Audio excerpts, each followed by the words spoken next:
a couple days after Thanksgiving, my wife and daughter and I went out to get a Christmas tree. I've been going to the same lot for like 8 years, and this year we pulled up, and it was like sleeting. There was this mist, and the big flood lamps that stood over the tree lot, they lit that mist up. It was like a yellow blanket, you know. And this wasn't those LED lights. This was old school flood lamps. And that light, it bounced off that brick church building and that same white trailer and that same handmade sign, even with the same prices. And of course there's a guy there, you know, and in the Carhartt bibs and the bomber hat, and oh wow, I was just like in such a place of nostalgia. And it was like we're in the middle of a Norman Rockwell painting or something. And I don't know. The truth is, though, if you would have painted a picture of me in that moment, I would have been sad. Nostalgia. It's been kind of a crazy year. It's been a year full of turmoil. It's been a year full of, well, for me, anxiety.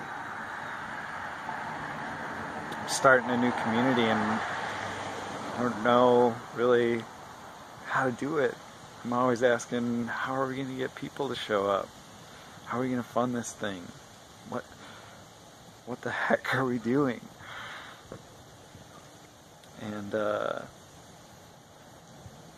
I've also been asking a lot of questions. I mean, the blinders have been coming off for a lot of us. The racism that just plagues our country and our lives, the systems of privilege that make life easier for someone like me at the cost of my friend because they have a different color skin, or they have a different sexual orientation, or they're of a different religion.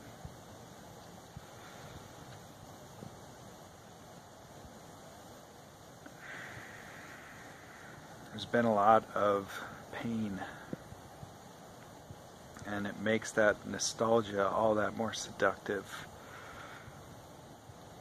We want to live in that simple story we tell about the past, even though it's totally just a figment of our imagination. Because those same problems and the same possibilities, they were all there. They were dressed a little differently, though. I don't know, and it's easy to live in the future too, especially that worry that can come, that anxiety. How are you doing with this? Like, are you living in the anxieties of the future, an uncertain future? Or are you longing for the simplicity of a past that maybe wasn't really there? Are you hurting? Are you confused? Are you sad? I don't know. I received a Christmas miracle that night, though, too. I was standing in that space, just sad. And my daughter called out from the other side of the lot, and she was dancing around with these pine boughs. And I was hit by this, like, realization, like, this isn't nostalgia. Like, I don't need that past. Look, Mike, open your eyes. Smell that pine air. This is now. Be here. Be present. It was a miracle.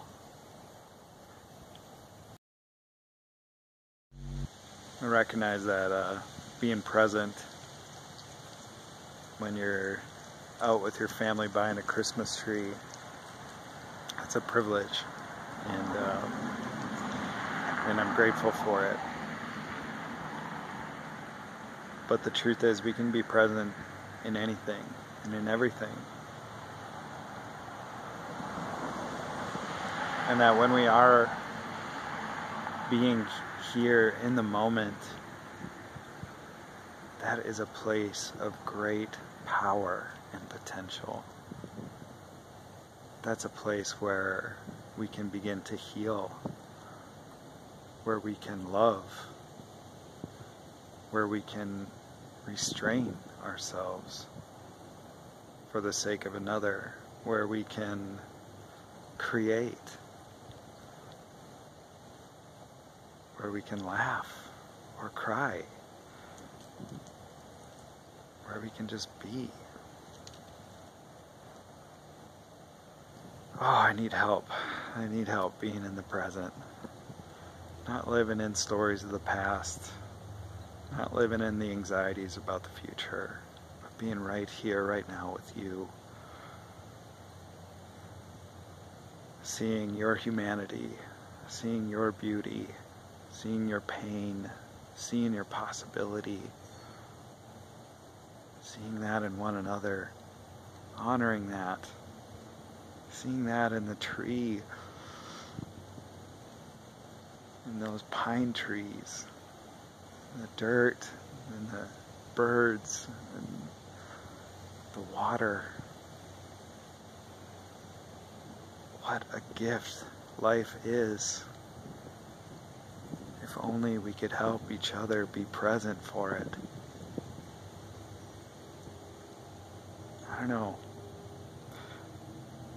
I think we can do that. Let's do that. Maybe we're doing that right now. Let's be present. Thanks.